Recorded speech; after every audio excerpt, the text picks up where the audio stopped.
Seperti biasa saya share screen untuk Anda. Oke, kita sudah membahas mengenai penetapan. Poin pertama ya dalam kesimpulan Ordo Salutis ini adalah penetapan rancangan keselamatan sejak kekal. Nah, penetapan rancangan keselamatan sejak kekal ini yaitu berkaitan erat dengan mengenal Allah dengan benar. Ya, berkaitan erat dengan mengenal Allah dengan benar. Nah, kenapa poin ini saya masukkan dalam Ordo Salutis? Karena rancangan keselamatan Allah itu sangat-sangat dekat dengan pengenalan akan Allah.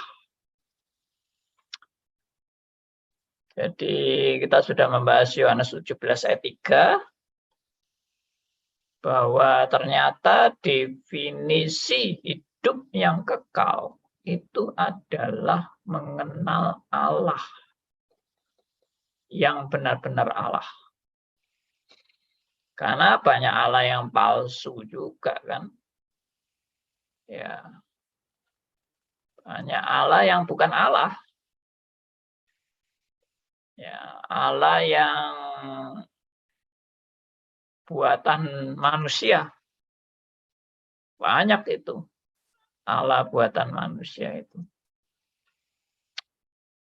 Ya, tentunya kita kalau sudah sadar bahwa ada Allah buatan manusia,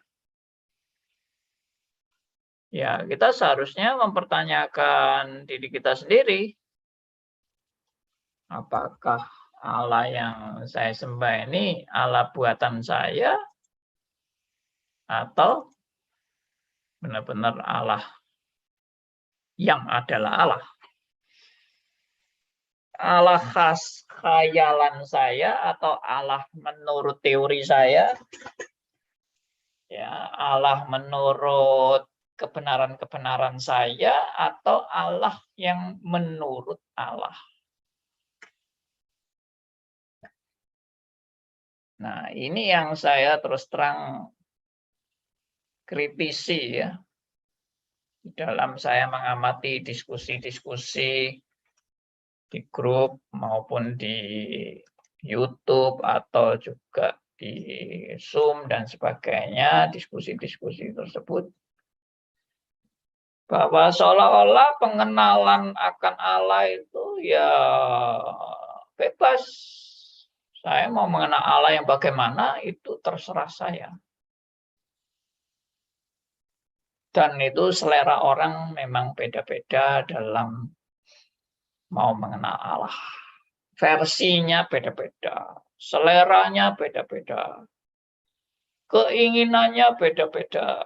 Jadi Allah pun teorinya 1001 macam teori tentang Allah. Yang semuanya punya kebenarannya sendiri-sendiri. Sehingga muncullah suatu kesepakatan di dalam ketidaksepakatan. Ya, kesepakatan bahwa saya mengenal Allah seperti ini, Anda mengenal Allah dengan cara yang lain, atau versi lain, atau gaya lain, atau pengertian-pengertian lain, terserah.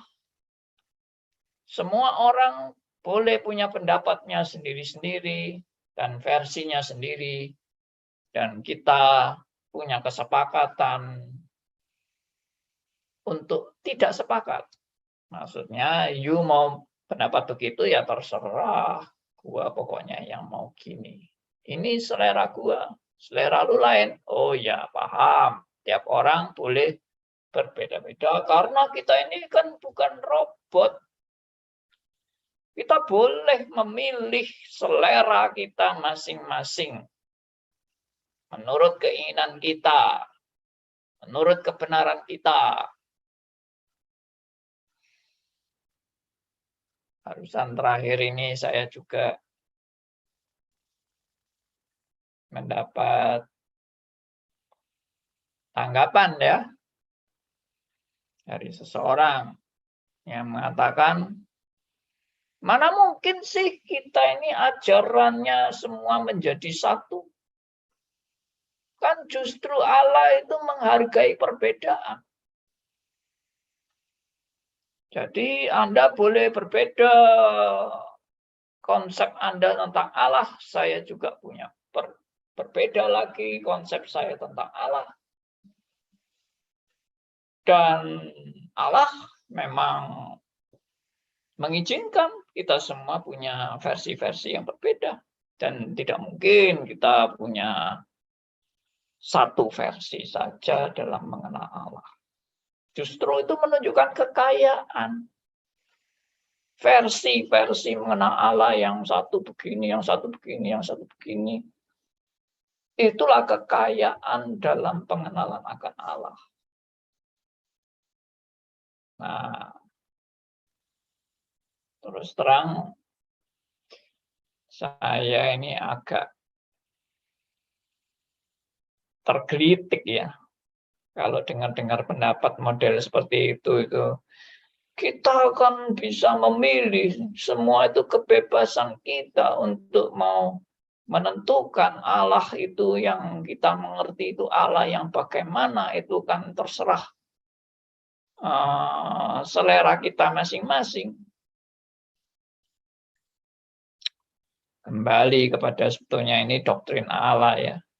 Tapi saya ingin menegaskan, pengenalan akan Allah itu tidak sama dengan selera. Saya ulangi, pengenalan akan Allah itu tidak sama dengan soal selera. Kalau saya hobi makan makanan, misalnya pangsit mie, ada orang yang punya hobi rujak. Nah,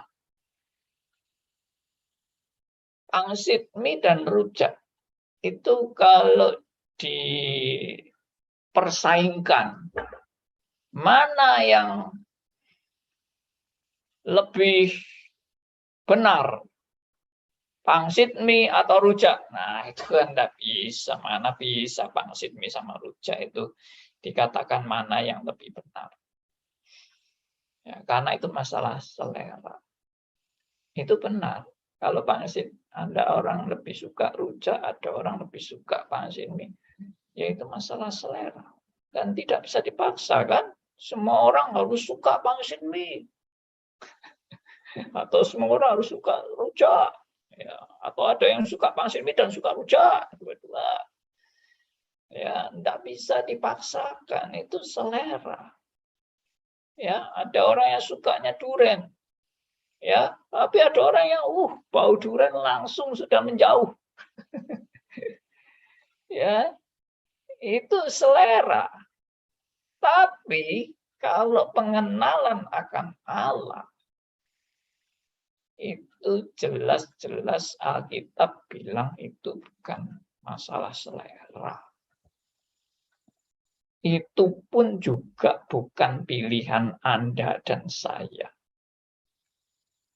Pengenalan akan Allah adalah suatu kebenaran yang hakiki yang bersumber dari Allah sendiri, bukan bersumber dari pikiran-pikiran dan analisa Anda. Itu tidak.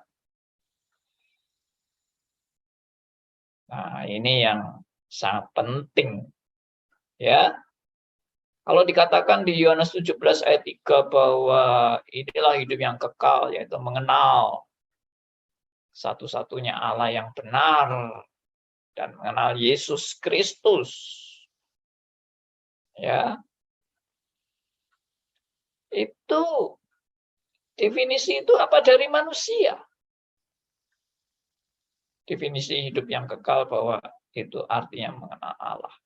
Ya, saya coba akan bagikan kembali ayatnya. Area Yohanes 17 ayat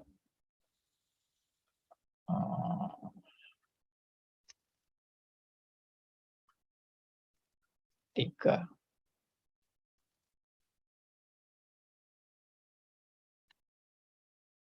Sebentar.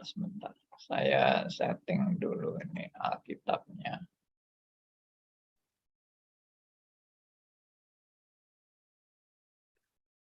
Yohanes 17 ayat 3. Ya, sudah.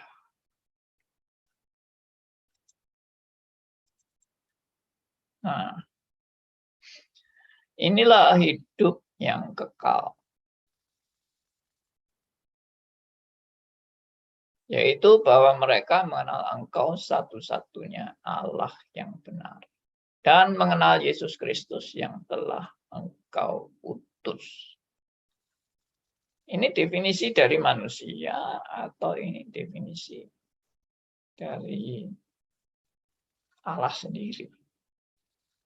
Ya, saya percaya ini bukan dari hasil pikiran manusia definisi seperti ini. Ini definisi ini agak aneh.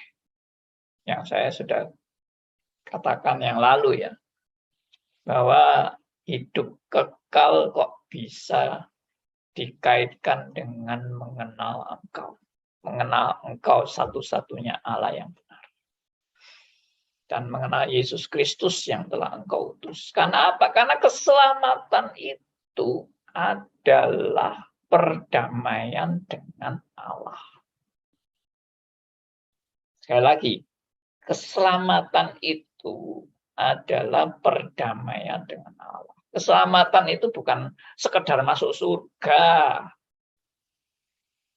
Ya, itu definisi yang ya ada benarnya masuk surga, tapi itu definisi yang nggak jelas sama sekali masuk surga. Konsep surga itu ada pada semua agama. Semua agama juga mempercayai ada surga. Lalu kalau iman Kristen, keselamatan sama dengan masuk surga. Ya, nggak jelas juga iman Kristen yang cuma menekankan surga. Suatu definisi yang bagi saya sangat solid di dalam keselamatan adalah mengenal akan Allah. Saya ulangi ya.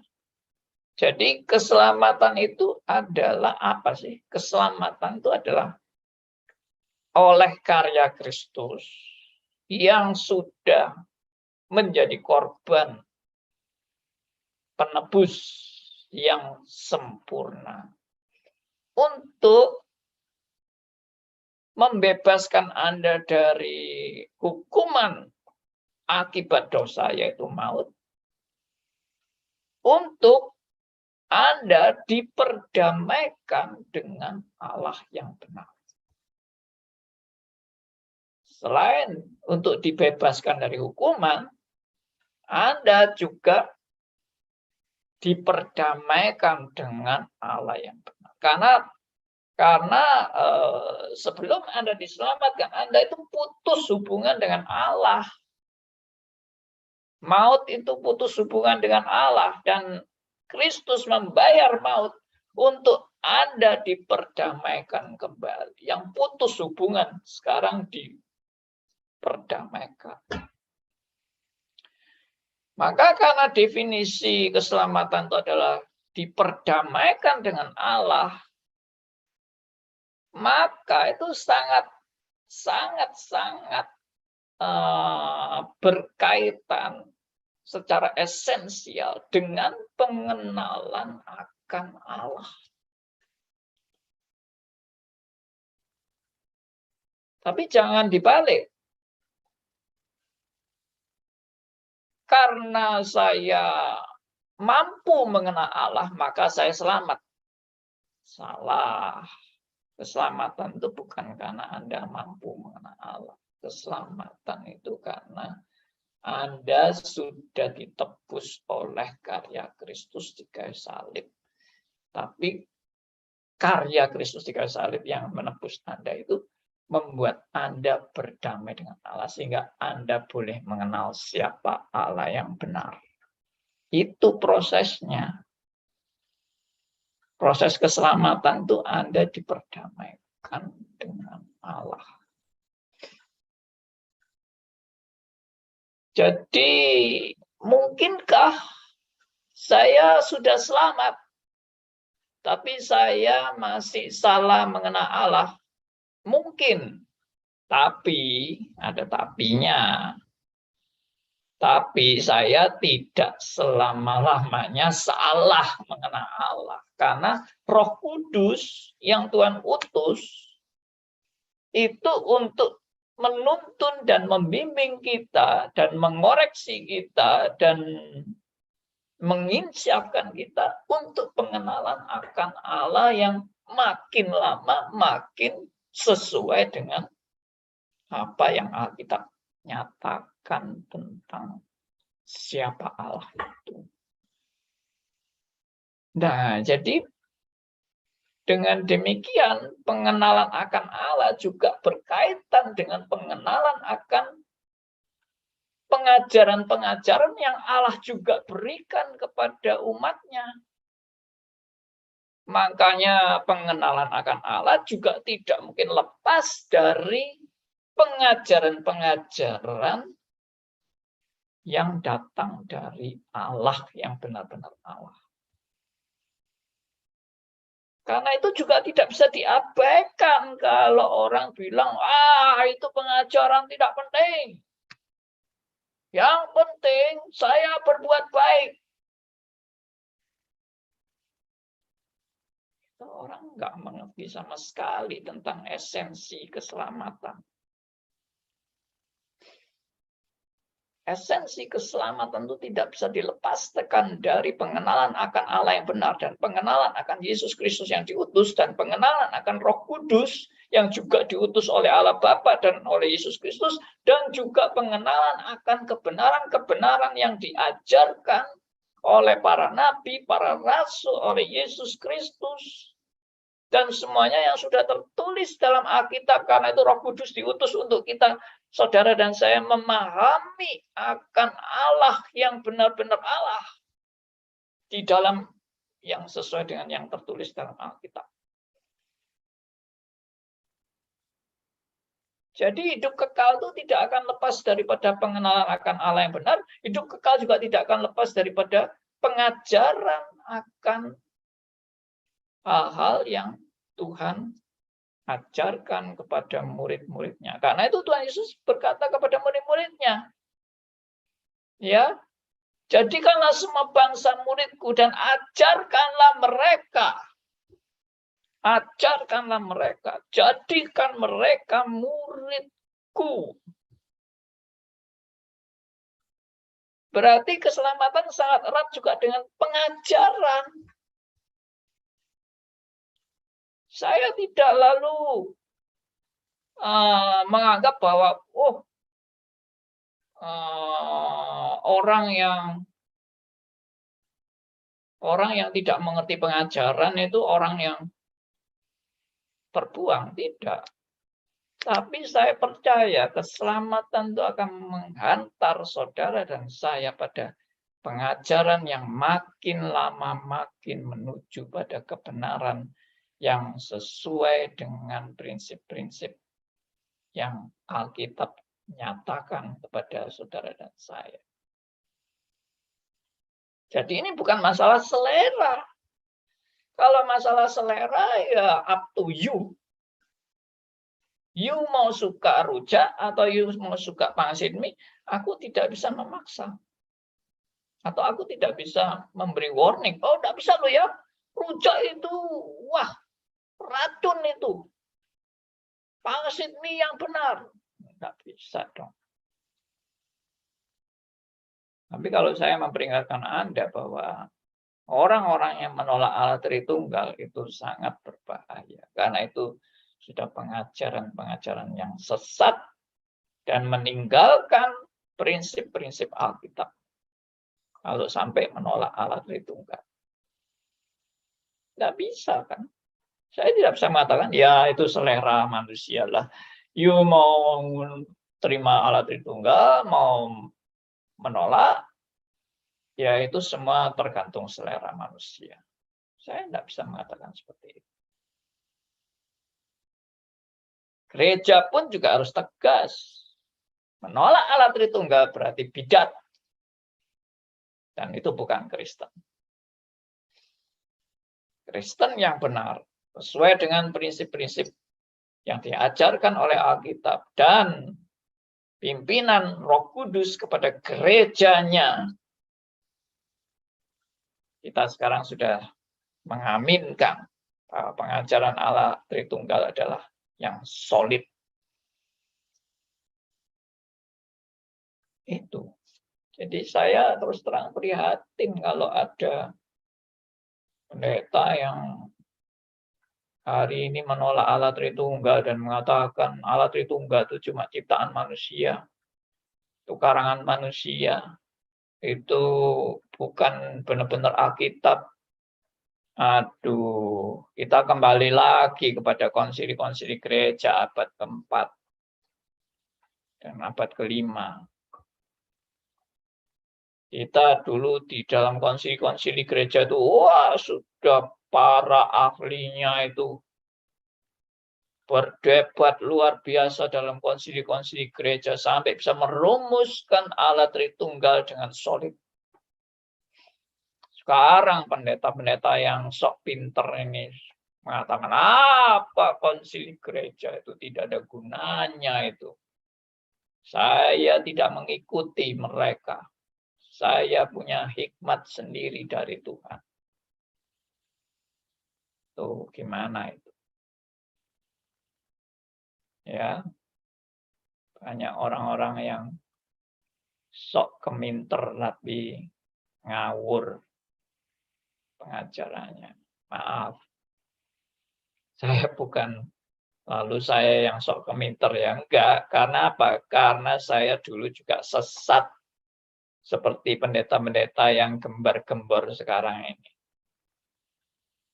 Ya, saya dulu menolak konsep Allah Tritunggal yang sekarang saya pegang. Saya dulu pegang Sabellianisme. Kenapa saya pegang Sabellianisme? Ya karena guru saya mengajarkan Sabellianisme. Guru, maksudnya setelah saya bertobat, saya akan dibimbing oleh seorang hamba Tuhan yang dengan tulus dia mengajar, dengan tulus sekali. Saya tahu dia mengajar saya dan grup saya itu dengan sangat tulus. Bahkan tidak perlu dikasih honor. Wah, itu saya betul-betul salut sama pendeta. Dia membimbing saya itu rutin seminggu sekali. Ya, datang ke tempat kos saya. Lalu dia mengajar. Dan saya karena orang Kristen baru bertobat, nggak ngerti kalau pendeta itu harus dikasih honor. Saya cuma mengundang gitu aja dan pulang-pulang cuma terima kasih gitu. Ya, itu tanpa honor itu. Setiap minggu mengajar saya, tapi yang diajarkan adalah teologianya karismatik. Ya, tapi saya salut. Ya sudah, saya ikut Sabellianisme itu waktu itu dan ikut karismatik. Ya, tapi ya itu Tuhan tuh menuntun ya. Tuhan tuh membimbing anak-anaknya untuk terus makin mengenal kebenaran demi kebenaran. Ya, puji Tuhan. Jadi Saya nggak setuju kalau pengenalan akan Allah itu silahkan bikin sendiri. Versi kamu sendiri. Seleramu sendiri. Seenakmu sendiri. Walah, bagaimana itu. Makanya kekristenan sekarang ini kacau balau. Semua karpe dewe. Sesukanya sendiri. Ya, kadang-kadang prihatin, tapi juga kadang-kadang ya semua ini juga karena anugerah Tuhan ya. Saudara dan saya bisa mengenal Allah yang benar itu juga anugerah Tuhan. Kita doakan ya untuk rekan-rekan kita yang masih dipengaruhi oleh ajaran-ajaran amburadul itu. Oke. Baik, saya lanjut.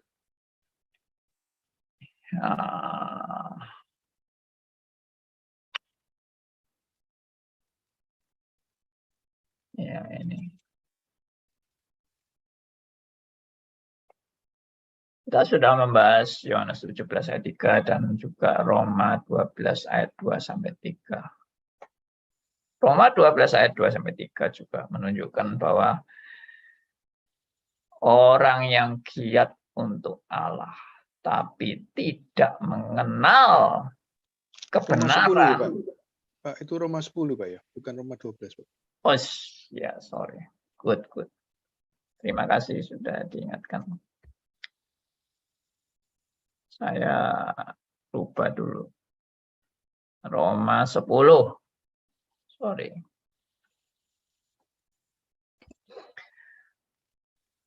Ya, di Roma 10 ayat 2 sampai 3 itu. Mereka dikatakan giat untuk Allah, tapi tanpa mengenal kebenaran. Dan mereka mendirikan kebenaran mereka sendiri. Wah, ngeri itu. Ya. Mereka mendirikan kebenaran mereka sendiri. Mereka tidak takluk pada kebenaran Allah. Sama dengan mereka adalah pemberontak Allah. Nah, bagaimana itu? Kalau sampai seperti itu. Itu sudah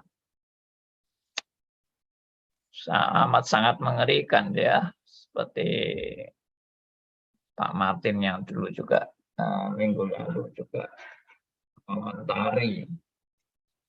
Ya. Ini. Aku dapat memberi kesaksian tentang mereka. Bahwa mereka sungguh-sungguh giat untuk Allah. Tapi tanpa pengertian yang benar. Pengertian yang benar ini apa? Ya pengajaran iman Kristen. Juga pengenalan akan Allah. Ya, pengertian yang benar ini apa kalau bukan pengajaran iman Kristen? Ya, nggak ada lain. Sebab karena dikatakan di sini karena apa? Karena mereka tidak mengenal kebenaran Allah. Kebenaran Allah itu apa? Ya, Allah yang benar dan juga pengajaran-pengajaran atau kebenaran-kebenaran yang datang dari Allah. Mereka tidak mengenal itu kebenaran yang datang dari Allah, tapi mereka giat untuk Allah. Lalu dikatakan mereka berusaha mendirikan kebenaran mereka sendiri. Tuh, mendirikan kebenaran mereka sendiri menurut seleranya sendiri. Sakar PDW, semau gue. Ya kan? Ini banyak terjadi sekarang ini. Ya, terus apa? Maka mereka tidak takluk pada kebenaran Allah. Mereka tidak takluk kepada kebenaran Allah karena mendirikan kebenarannya sendiri.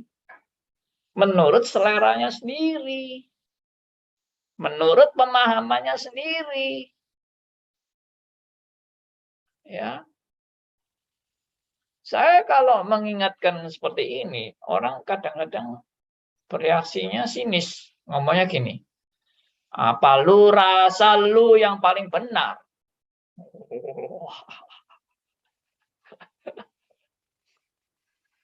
Itu serangan-serangan model seperti itu sudah berkali-kali saya dapatkan. Ya, saya kalau menekankan suatu kebenaran yang menurut prinsip Alkitab, saya diserang. Apa lu merasa lu aja yang paling benar? Hah? Apa lu pikir yang lu ajarkan itu yang paling benar yang lu ajarkan itu? Hah? Apa orang lain salah semua? Waduh, serangannya hebat. Tapi nggak apa-apa, saya pun diserang seperti itu, saya juga sebagai warning bagi saya. Jangan-jangan aku ini ngotot karepku dewe, ya, atau aku ngotot dengan ajaranku sendiri yang ajaranku juga ternyata tidak back to the Bible. Berarti aku juga harus sedia untuk dikoreksi. Ajaranku ini benar Alkitabiah atau enggak? Kalau enggak Alkitabiah, tolong koreksi saya. Tolong ingatkan saya kalau saya ini enggak benar. Ya, seperti tadi saya menyebut ayat salah, Pak Endarto mengingatkan, loh ya saya malah bersyukurlah diingatkan, kalau enggak lah salah terus lah menyebut ayat tadi Roma 12. Mestinya Roma 10. Ya. Nah, seperti itu. Jadi memang harus koreksi diri juga harus sadar diri, saya ini ngotot pendapatku atau ngotot untuk menyaksikan kebenaran. Ada orang bilang ojo ngotot-ngotot, tenang-tenang aja, biasa-biasa aja. Ya mungkin ngotot tuh temperamen ya. Temperamen. Ada orang yang memang kalau bicara itu kalem-kalem. Saudara-saudara. Demikian ya. Saya kasih tahu. Ya saya ini juga orang kalem sebetulnya. Tapi kalau soal kebenaran saya bisa ngotot. Oke ya, itu. Jadi kalau saudara lihat ini, ayat ini aja, itu berarti kebenaran itu hal yang amat sangat penting dan sangat mutlak. Dan tidak bisa ditawar kebenaran itu. Tidak bisa ditawar. Jangan bilang kebenaran itu terserah. Masing-masing punya kebenaran sendiri dan tidak perlu kita berusaha menyatukan kebenaran. Saya kadang-kadang omongan orang yang seperti itu, saya curiga dia itu sudah terpengaruh oleh yang namanya relativisme dan terpengaruh oleh universalisme dan terpengaruh oleh pluralisme. Yaitu kita ini kan orang banyak, nggak bisa mau dijadikan satu itu nggak bisa. Terserahlah, semua orang punya masing-masing pengajarannya sendiri-sendiri. Percuma lah, Anda nggak usah ngotot untuk semua supaya jadi satu. Loh, saya juga enggak senaif itu. Saya juga tidak ingin, nanti semua gereja jadi satu. Siapa yang punya keinginan? Saya justru pesimis, keinginan untuk mempersatukan gereja itu tidak ada gunanya. Yang saya mau ingin kita itu bersama-sama bertumbuh kembali kepada kebenaran Alkitab. Kalau kita masih berbeda, nggak apa-apa. Ayo kita belajar bersama untuk makin mendekati kitab suci. Itu loh poinnya. Poinnya itu kita bertumbuh bersama untuk makin mendekati kitab suci. Nah, Anda jadi orang Kristen itu apa Anda ada keinginan mendekati kitab suci? Kalau Anda jadi orang Kristen, tidak ada keinginan mendekati kitab suci. Saya pertanyakan, Anda ini Kristen benaran atau Kristen-Kristenan? Kalau Kristen Carpe Dewi itu ya, itu namanya Kristen liberal itu yang Carpe Dewi. Ya, oke. Baik. Jadi saya serius ya untuk mengenal kebenaran ini soal serius yang tidak lalu ya terserahlah Anda mau kebenaran model apa ya semua boleh masing-masing pilih sendiri. Saya enggak akan mengeluarkan kata-kata seperti itu. Tapi saya juga bukan model naif. Ya, kalau saya melihat saudara saya yang tidak sama dengan saya masih sabar dan berharap dia suatu saat bisa insyaf. Sama seperti saya. Saya dulu juga amburadul kan. Saya dulu juga pengawuran kan. Tapi Tuhan boleh merubah hidup saya. Ya, itulah. Saya harap teman-teman juga melihat kebenaran-kebenaran ini dan bertumbuh bersama. Oke, saya lanjut.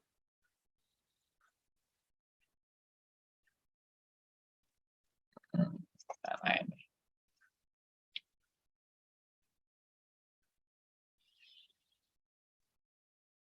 Bentar. Oke. Ya, jadi ini sudah kita bahas definisi hidup yang kekal. Nah, ini juga kita sudah bahas, hidup yang kekal itu bukan karena pengenalan akan doktrin or pengenalan akan Allah, namun hidup kekal itu oleh karya Kristus yang telah menjadi korban menggantikan kita yang seharusnya terhukum dan mendamaikan atau memulihkan relasi kita dengan Allah yang benar. Itulah hidup yang kekal. Dan pendamaian itu diwujudkan dengan suatu proses, ya. Kurang kata proses ini, proses pengenalan akan Allah yang sejati. Karena sudah berdamai dengan Allah, ya kita diproses untuk makin mengenal Allah lebih benar dan lebih benar lagi. Ya.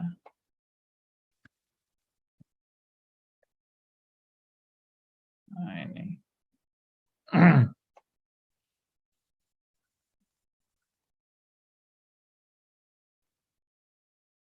Ya. Jadi sekarang kita masih dalam proses. Kita belum sampai mengenal Allah itu sudah paling puncak, sudah mentok. Tidak ada lebih lagi dari enggak. Kita masih belum apa-apa dalam pengenalan akan Allah yang benar-benar benar. Kita terus diproses, dikoreksi, diingatkan untuk mengenal Allah yang sesuai dengan prinsip-prinsip Alkitab. Ya, saya janji yang minggu lalu untuk men-sharingkan pengenalan Rasul Paulus terhadap Allah. Sebelum saya sharing pengenalan Rasul Paulus terhadap Allah, saya mau sharingkan satu ayat. Ya. Di Yohanes pasal 1.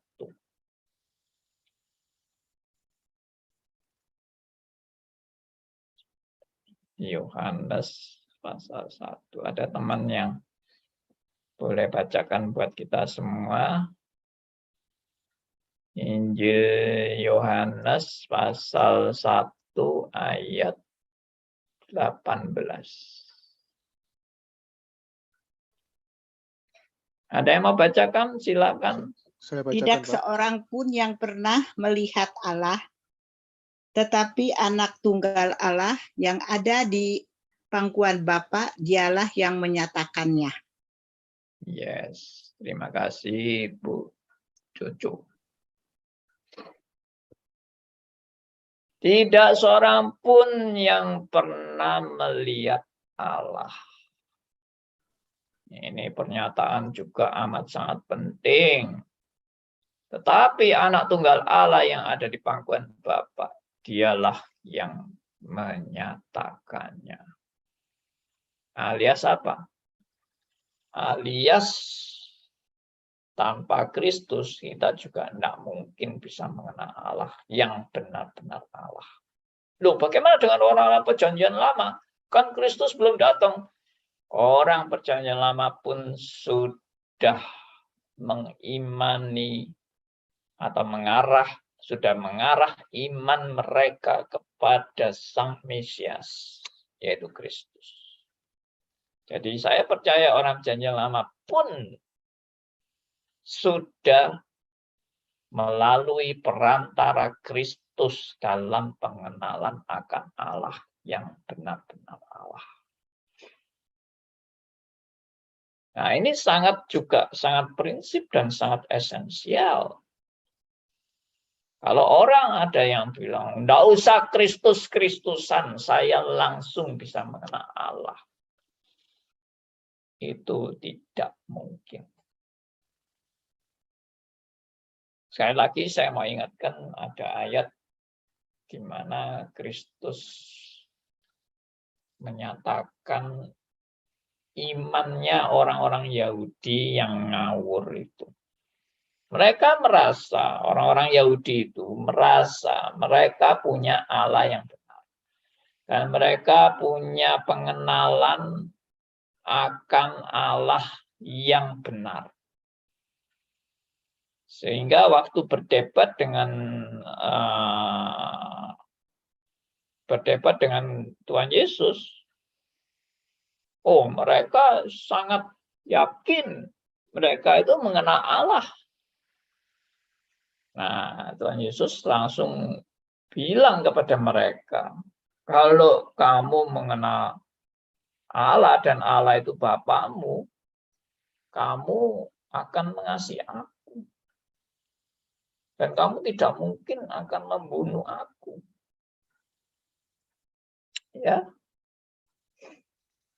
Coba kita lihat ini. Yohanes pasal 8. Ya, kita lihat Yohanes pasal 8.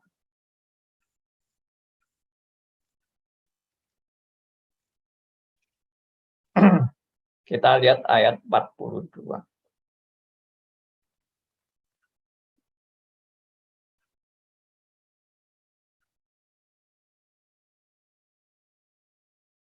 Silakan, ada yang mau bacakan? Pak Hendarto tadi mau bacakan.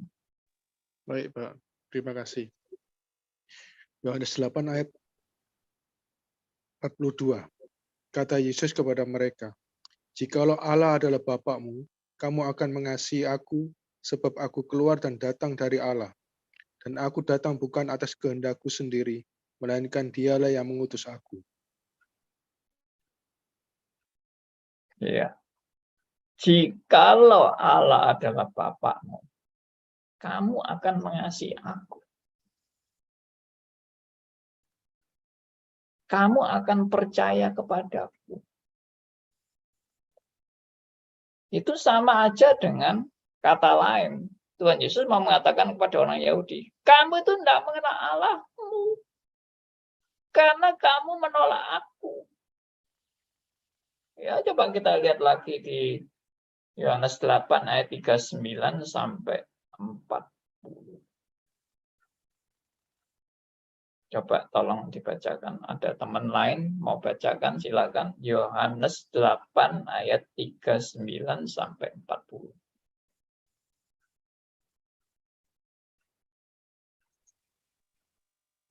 Yohanes pasal 8 ayat 39, jawab mereka kepadanya, Bapa kami ialah Abraham. Kata Yesus kepada mereka, "Jikalau sekiranya kamu anak-anak Abraham, tentulah kamu mengerjakan pekerjaan yang dikerjakan oleh Abraham." Ayat 40, "Tetapi yang kamu kerjakan ialah berusaha membunuh aku. Aku seorang yang mengatakan kebenaran kepadamu, yaitu kebenaran yang kudengar dari Allah. Pekerjaan yang demikian tidak dikerjakan oleh Abraham." Yes. Coba ya perhatikan. Kalimat-kalimat ini, kalimat-kalimat yang bagi saya sangat-sangat tajam. Ditujukan kepada orang-orang Yahudi yang merasa sudah mengenal Allah. Katakan di ayat 39, jawab mereka kepadanya, kepada Kristus, "Bapak kami ialah Abraham." Kata Yesus kepada mereka, "Jikalau sekiranya kamu anak-anak Abraham, tentulah kamu mengerjakan pekerjaan yang dikerjakan oleh Abraham. Tetapi yang kamu kerjakan ialah berusaha membunuh aku." Luar biasa ini. Ya. Ini luar biasa sekali. Yang kamu kerjakan adalah berusaha membunuh aku. Kamu itu memang kenal bapakmu itu emang Abraham. Apakah kamu juga mengenal Allahmu? Itu jelas menunjukkan orang Yahudi itu tidak mengenal siapa Allahnya. Tanpa Kristus tidak mungkin ada orang mengenal Allah yang benar-benar Allah. Ini pernyataan Alkitab, bukan pernyataan saya. Ya, ini sebagai suatu kebenaran yang mutlak. Ya, ayat 42, "Jikalau Allah adalah Bapamu, kamu akan mengasihi aku. Karena aku keluar dari Allah. Aku datang bukan atas kehendakku sendiri, melainkan Dialah yang mengutus aku." Ya. "Apakah sebabnya kamu tidak mengerti bahasaku? Sebab kamu tidak dapat menangkap firman-Ku." Ya. Ayat 44 ini yang paling final, sudah 44 ini final. Ya, apa yang dikatakan Tuhan Yesus di ayat 44? "Iblislah yang menjadi bapakmu. Kamu ingin melakukan keinginan-keinginan bapakmu," yaitu si iblis. Luar biasa. Jadi ini juga suatu peringatan untuk saudara dan saya. Benarkah saya mengenal Allah yang benar-benar Allah?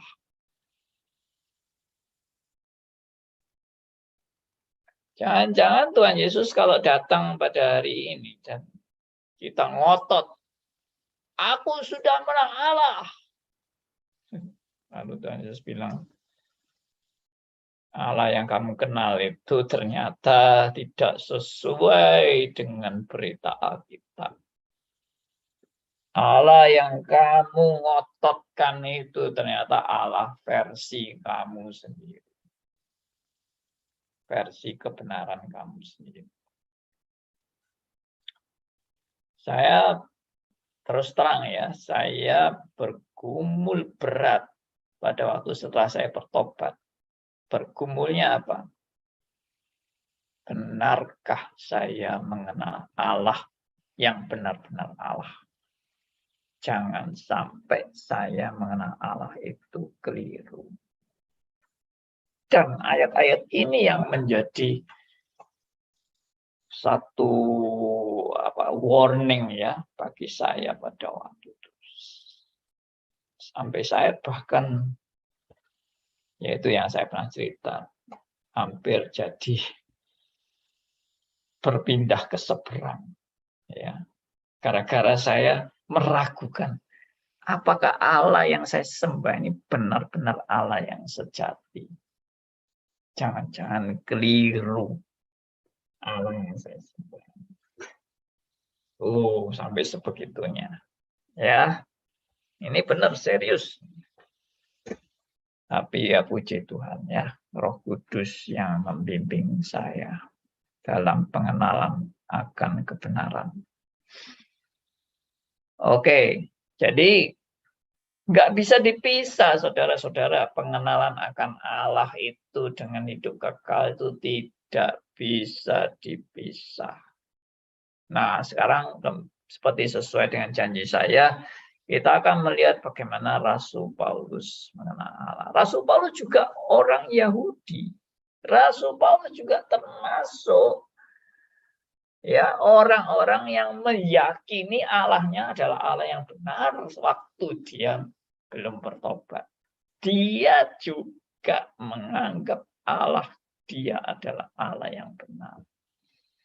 Tapi mungkin Rasul Paulus tidak pernah berhadapan langsung ketemu Tuhan Yesus. Waktu Tuhan Yesus juga bilang, iblislah yang menjadi bapamu. Mungkin Rasul Paulus nggak dengar ini juga. Ya, oke, sekarang kita lihat bagaimana Rasul Paulus setelah mengenal Allah. Luar biasa, pertobatan Rasul Paulus ini bagi saya juga sangat-sangat luar biasa. Karya Roh Kudus dalam hidupnya.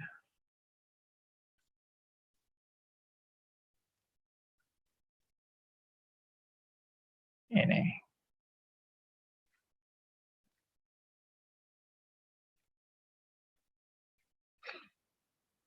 Paulus pada saat dia mengenal Kristus. Lalu setelah dia bertobat, dia mengenal Kristus. Lalu dia sharing ini. Bahwa dia itu punya alasan untuk berbangga dengan hal-hal lahiriah. Ya, dia dulu orang Farisi yang punya jabatan yang sangat terhormat. Ya, saya bacakan ini ya, ayat 4. Sekalipun aku juga ada alasan untuk menaruh percaya pada hal-hal lahiriah. Jika ada orang lain menyangka dapat menaruh percaya pada hal lahiriah, aku lebih lagi. Disunat pada hari ke-8 dari bangsa Israel, dari suku Benyamin, orang Ibrani asli, tentang pendirian terhadap hukum Taurat, aku orang Farisi. Nah, orang terhormat nih orang Farisi. Tentang kegiatan, aku penganiaya jemaat. Tentang kebenaran dalam mentaati hukum Taurat, aku tidak bercacat. Wah, berarti Paulus sangat-sangat taat pada hukum Taurat. Tetapi, nah ini ayat 7 ini. Tetapi, apa yang dahulu merupakan keuntungan bagiku, sekarang kuanggap rugi karena Kristus. Inilah salah satu juga tanda pengenalan akan Allah yang benar. Dia sadar apa yang dulu dia banggakan, yang dulu merupakan keuntungan, sekarang malah menjadi kerugian. Karena tidak ada yang bisa dibanggakan dari orang jadi orang Farisi itu. Apa kebanggaannya? Karena semuanya itu hal-hal lahiriah yang diperjuangkan oleh orang-orang Farisi itu. Hal-hal lahiriah dan kehormatan manusia itu sekarang bagi Rasul Paulus itu adalah sampah. Ya, nih lanjutannya. Malahan segala sesuatu kuanggap rugi karena pengenalan akan Kristus Yesus Tuhanku lebih mulia daripada semuanya. Perhatikan. Saya melihat orang yang betul-betul mengalami pertobatan sejati pasti berkaitan dengan pengenalan akan Allah yang benar. Dan Rasul Paulus mengalami bagaimana mengenal Kristus Yesus Tuhanku lebih mulia daripada semuanya. Makanya segala sesuatu itu menjadi yang dulu dianggap untung itu sekarang rugi. Itu tidak ada gunanya sama sekali. Pengenalan akan Kristus itu jauh lebih mulia daripada semuanya. Ya. Oleh karena dialah aku telah melepaskan semuanya. Ya. Aku telah melepaskan semuanya dan menganggapnya sampah. supaya aku memperoleh Kristus. Inilah orang yang mengenal kebenaran. Ya. Tuh. Dan berada di dalam Dia, perhatikan ini. Dan berada di dalam Dia bukan dengan kebenaranku sendiri. Perhatikan, bukan dengan kebenaranku sendiri. Karena mentaati hukum Taurat. Melainkan dengan kebenaran karena kepercayaan kepada Kristus, yaitu kebenaran yang Allah anugerahkan berdasarkan kepercayaan. Perhatikan, kebenaran yang Allah anugerahkan. Bukan berasal dari pikiran Rasul Paulus. Bukan menurut selera Rasul Paulus. Bukan menurut pilihan Rasul Paulus. Tapi Allah yang memberi anugerah. Berdasarkan kepercayaan. Yaitu anugerah iman. Nah, setelah Rasul Paulus punya pengenalan akan Allah. Dan dia giat dalam pelayanan. Dia tidak pernah lepas dari kerinduan untuk mengenal Allah. Tuh, ayat 10. Yang ku kehendaki ialah mengenal Dia dan kuasa kebangkitannya dan persekutuan dalam penderitaannya, di mana aku menjadi serupa di dalam kematiannya. Ini yang dahsyat sekali. Pengenalan akan Allah. Saya prihatin kalau ada orang yang bilang, sudahlah, tidak usah ribut-ribut mengenal kebenaran, mengenal doktrin, itu pengenalan akan teori Allah, Allah Tritunggal, apa sekarang. Sudah, itu tidak ada gunanya. Yang penting kita sekarang berbuat baik. Ya, buat apa itu? Ngotot-ngotot tentang mengenal Allah yang benar itu buat apa? Yang penting sekarang tindakan nyata. Ayo mengabarkan Injil aja. Tidak usah ribut soal pengajaran-pengajaran. Mengabarkan Injil saja. Saya bukan mengabarkan Injil loh ya. Tapi sekali lagi, Anda giat melayani tanpa mengenal kebenaran. Semuanya adalah kebohongan. Iya, kebohongan. Karena Anda tidak kenal kebenaran, Anda memberitakan Injil. Injil apa yang diberitakan? Karena Anda nggak tahu. Allah yang benar pun aja salah. Memperkenalkan Allah yang salah kepada orang yang kita injili. Ya memang kalau kita percaya pada kedaulatan Allah, ya nanti kan Allah sendiri yang membenarkan kepada orang itu. Ya kalau ngomong gitu sih kita tidak usah belajar. Kita tidak usah menekuni kebenaran. Ngawur-ngawur aja sudah.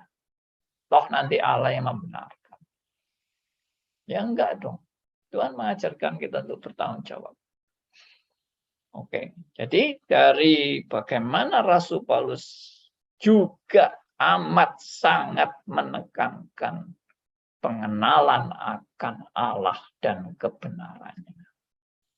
Itu tidak bisa diabaikan. Ya, saya sudah mengumpulkan banyak ayat, tapi karena ini forum bukan forum kuliah stres ya. Tentang bagaimana pengajaran sangat-sangat dipentingkan. Bukan hanya ayat ini aja. Bukan hanya ayat-ayat yang saya paparkan hari ini. Saya berani katakan Alkitab itu meskipun banyak bentuknya cerita, tapi perjanjian baru, saya memang tidak pernah hitung ya, dan tidak pernah bikin statistik, tapi saya perkirakan 80% dari seluruh pengajaran, 80% dari seluruh tulisan perjanjian baru itu tentang pengajaran. 80%. Dan yang lain tentang hal-hal sejarah, peristiwa seperti kisah Rasul, dan juga masalah etika, ya, itu perbuatan-perbuatan baik dan sebagainya. Tapi 80% tentang pengajaran dan pengenalan akan Allah yang benar. Oke, saya berhenti sampai di sini. Harap ini boleh menjadi berkat buat teman-teman untuk menyadari pentingnya kita mengenal kebenaran yang kembali kepada Alkitab. Tanpa kebenaran kembali kepada Alkitab, kita memberitakan berita bohong, berita palsu yang menyesatkan banyak orang. Oke, itu biarlah ini jadi berkat. Kalau teman-teman ada yang mau merespon, mau bersaksi, mau sharing, mau menanggapi, silakan. Ya, silakan. Saya buka forum untuk Anda semua bisa membuka mic, silakan. Siapa aja mau menanggapi, mau sharing, mau bertanya. Wah, saling menunggu ini ya. Oke, Pak Hari Mandagi sudah memberikan reaction.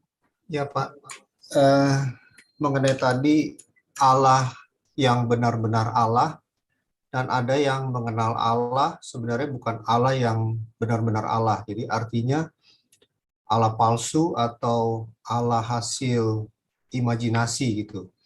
Ya. Nah, jadi sebenarnya kan Allah palsu itu atau Allah imajinasi itu kan pada hakikatnya kan nggak pernah eksis gitu loh, nggak pernah ada kan ya Pak ya. Yes.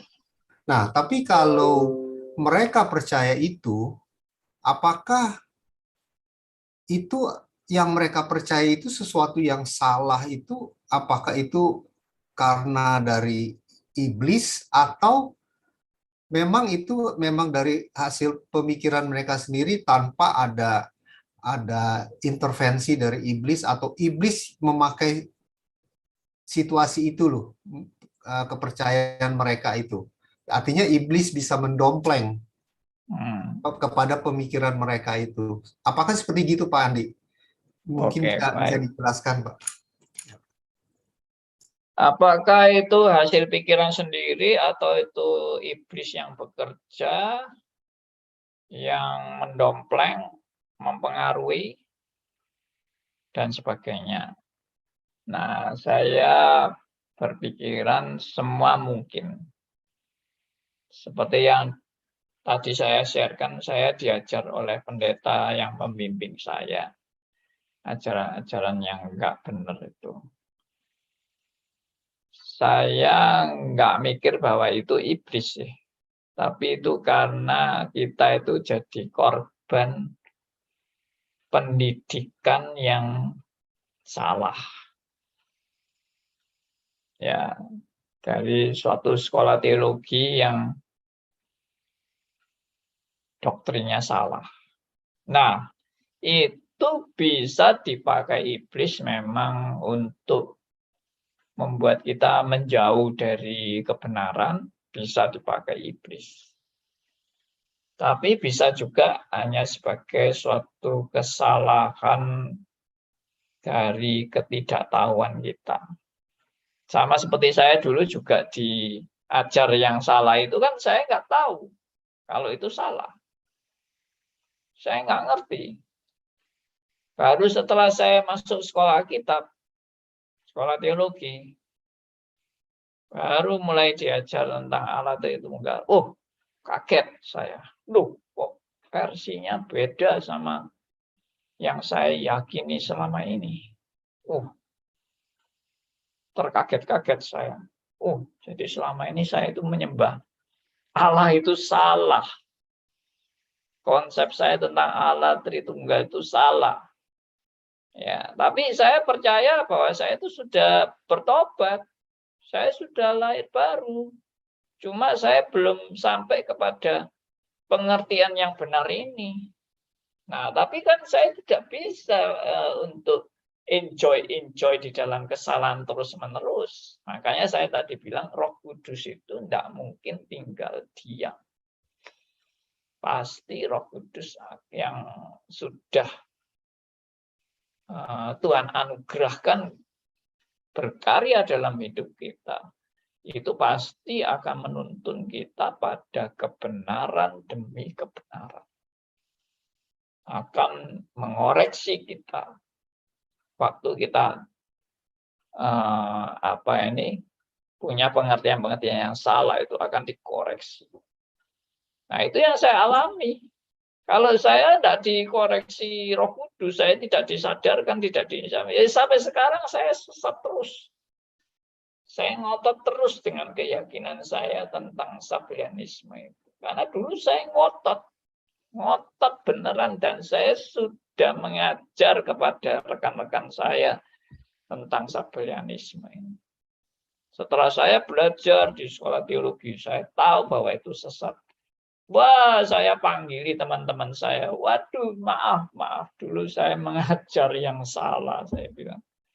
Ya, dulu pengertian Allah Tritunggal itu enggak benar itu.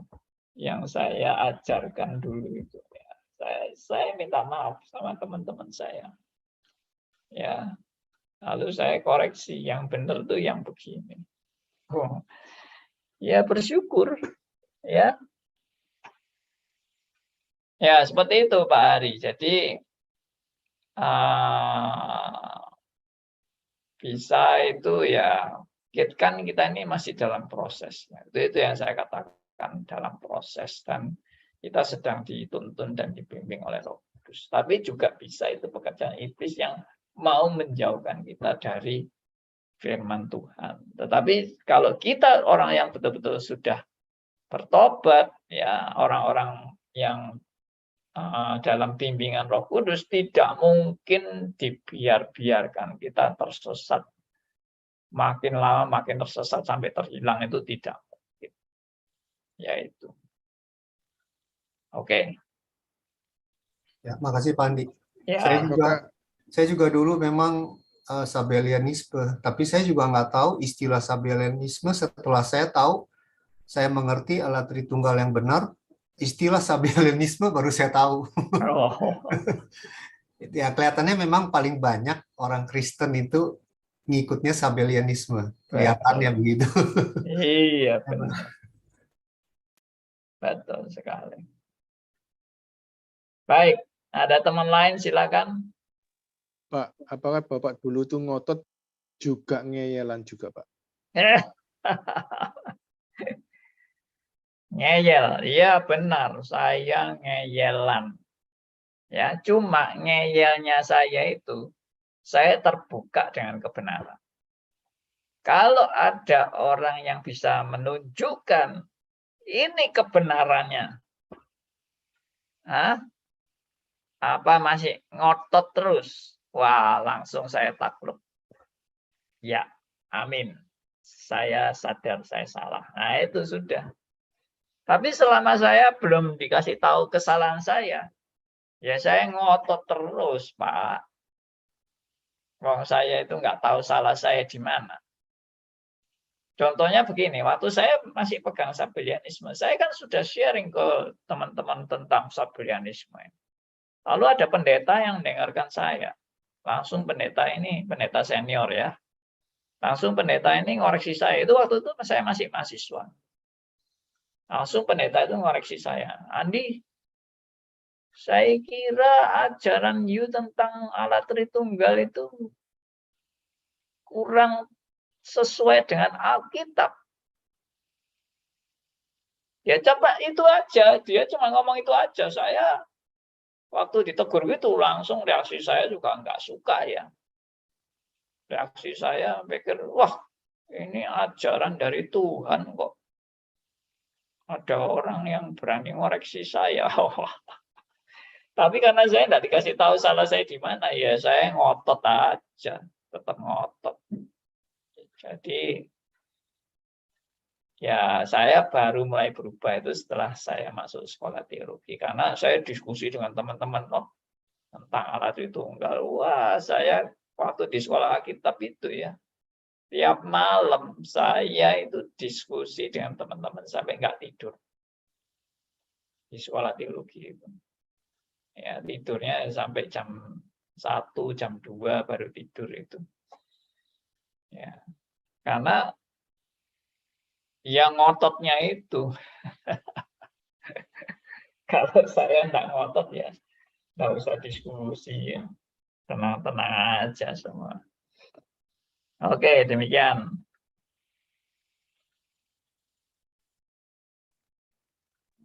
Ada teman lain? Silakan. Ibu Dor. Silakan Ibu Dor. Ya, Pak. Saya juga bertemu dengan orang yang memegang paham Sabellianisme ya Pak.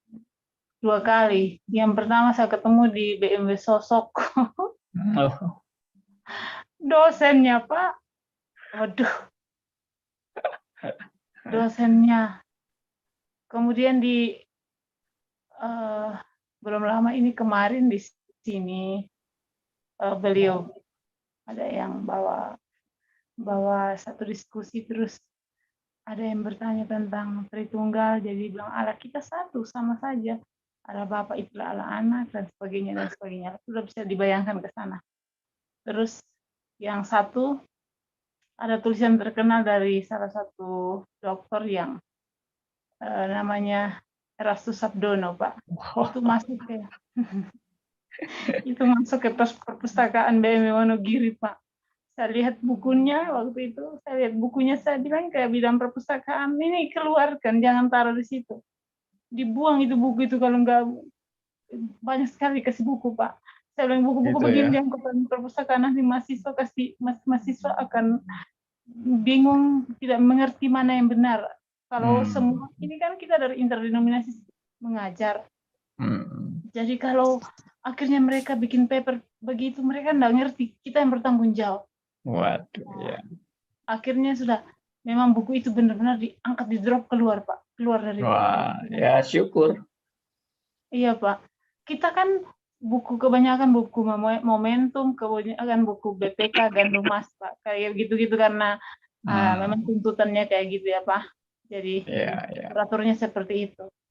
Lalu dapat yang begitu, itu udah beres. Tapi yang disosok, kami berdebat sampai saya bilang ini orang nih, saya lalu bilang ke Pak Yohanes, ketuanya di sana, saya bilang ini orang sebaiknya jangan disertakan dalam mengajar karena dia sendiri tidak mengerti alat Tritunggal. Bagaimana dia mengajar anak-anak takut Tuhan?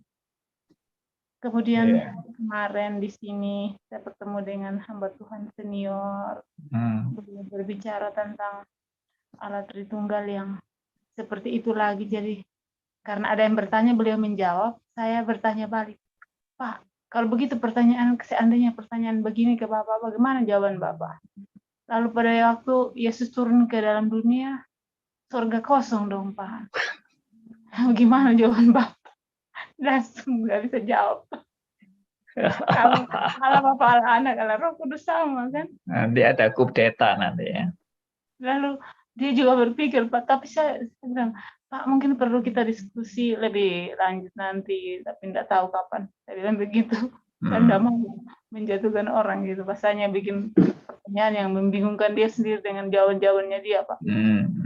Ya, Pak. Jadi selalu ada, Pak. Tapi kita kadang-kadang tidak peka. Di dalam gereja itu, ada pengajaran seperti itu. Terima kasih, Bapak. Iya. Ya. Oke, terima kasih sharingnya. Ya, Pak. Ya, memang kalau sampai dosen yang ngajar itu ngajar yang nggak benar ya, harus dikasih buku aja. Buku alat Tritunggal gitu, terbitan Momentum juga ada. Tapi ada yang terlalu alergi dengan buku momentum, Pak. Dulu Oh, ketua yayasan kami tuh alergi tentang buku momentum karena mereka lihat di BMW Wonogiri momentum penuh banyak sekali, Pak. Jadi dilarang momentum. Saya bilang, Pak, kami kan dari awal, Pak, pegangnya teologi Protestan Reform ya, Pak, gitu. Jadi iya. itu buku-buku momentum semua. Ini ya ketua yayasan yang baru. Buku momentum semua jangan ditaruh di perpustakaan, dibuang. Istilah kasarnya dibuang. Saya enggak mau. Saya enggak mau. Itu buku kita beli berjuta-juta habis uang, Kenapa harus mau dibuang? Anak-anak juga sudah mengerti pengajaran. Jadi ya kita akhirnya sekarang, Pak, karena ada orang yang sumbang kasih BMW Tangerang, buku momentum mulai dari semua tahun penerbitan sampai tahun terakhir beberapa tahun yang lalu itu disumbangkan, lalu begitu banyak buku itu membuka pikirannya dia. Saya lihat sekarang pengajarannya sudah lari ke reform, Pak. Mungkin dia cukup baca juga atau dia ikut Pak Stephen Tong punya khotbah. Dan saya bersyukur itu ketua yayasan baru ya, sekalipun kami tidak menginjil dia, tetapi buku sudah menyelamatkan dia. Tapi ya ada orang yang alergi dengan buku, Pak. Ya. Pak. Terima kasih, Bapak. Oke, puji Tuhan. Ya, baik. Ada yang lain? Silakan. Nggak ada? Kelihatannya cukup tenang-tenang ini ya. Di dalam kita belajar bersama. Ordo Salutis, pengenalan akan Allah. Baik. Bukan tenang, Pak, tapi lagi mikir nih, Pak. Mikir Mikir, ya. kengerian yang di Roma 10 ayat 2 sama 3 itu, Pak. Iya. Sangat mengerikan itu, Pak. Ya, mungkin bisa menjadikan satu tema lagi yang supaya kita itu tidak benar-benar salah dengan aktivitas kita yang begitu padat dalam pelayanan, tapi ternyata bukan untuk Allah yang sesungguhnya, tetapi Allah yang menurut halusinasi kita malah. Yang sangat mengerikan itu, Pak. Karena kita tidak mempunyai pengertian yang benar akan pengenalan akan Allah yang benar, sehingga kita mendirikan apa yang menurut pikiran kita, yaitu ya menurut semacam imajinasi kita, Pak, gitu, Pak. Itu tipis sekali itu, Pak. Bedanya itu. Dan secara tidak langsung malah kita seperti Bapak yang katakan memberontak akan kebenaran, memberontak akan kepada kebenaran Allah malahan. Karena kita mendirikan kebenaran kita sendiri kan. Iya, benar. Itu yang sangat mengerikan. Saya dari minggu yang lalu itu saya kepikiran itu, Pak. Jangan sampai kita ini sia-sia hidup kita ini, dan hari ini sangat-sangat jelas sekali bahwa semuanya itu kan juga anugerah Tuhan melalui pengajaran pada hari ini yang begitu jelas. Semoga ajaran ini bisa terus melekat terus ya, dan bisa kita bukan saja kita menerimanya dengan sebagai pengetahuan aja, tapi kita juga harus menerapkan atau menghidupi ya ajaran yang pada hari ini diterapkan, yang diajarkan pada hari ini, Pak. Itu yang perlu kekuatan dari Tuhan, perlu pimpinan dari Roh Kudus. Tidak bisa dengan kita sendiri. Itu mohon dikoreksi, Pak. Iya, benar. Kita bersyukur karena kalau bukan karena Roh Kudus yang menuntun kita, ya kita sudah tersesat selama-lamanya. Kita bersyukur karena Roh Kudus yang selalu membimbing dan mengoreksi kita kembali kepada kebenaran yang sejati. Dan sekali lagi kitab mengingatkan kita bahwa pengajaran jangan sampai diabaikan. Jangan jadi orang Kristen yang tidak peduli dengan pengajaran. Jangan jadi orang Kristen yang tidak pernah concern dengan pengajaran. Jangan jadi orang Kristen yang cuek-cuek melihat perbedaan, bahkan pertentangan ajaran-ajaran yang sekarang berkembang di antara kekristenan. Kita harus benar-benar prihatin. Dan jangan lalu mikir, nggak apa-apa, itu biasa aja. Ya, kita yang penting membina hubungan yang baik. Hubungan yang baik kalau membiarkan teman kita juga enjoy di dalam kesesatan. Itu ya sama aja dengan menjerumuskan teman kita.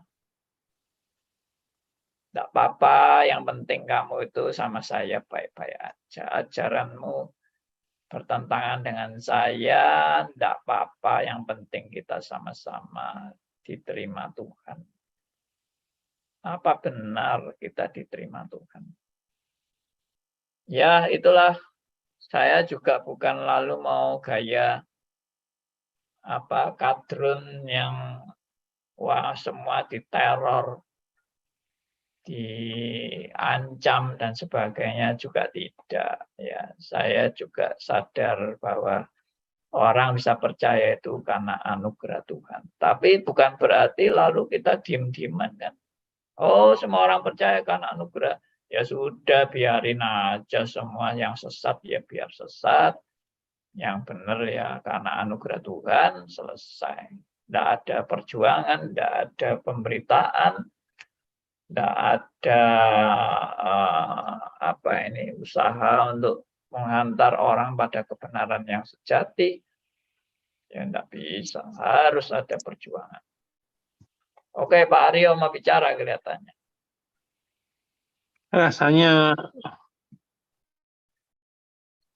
Rasanya lawan yang paling berat dari pengajaran yang benar itu adalah perbuatan baik. Betul.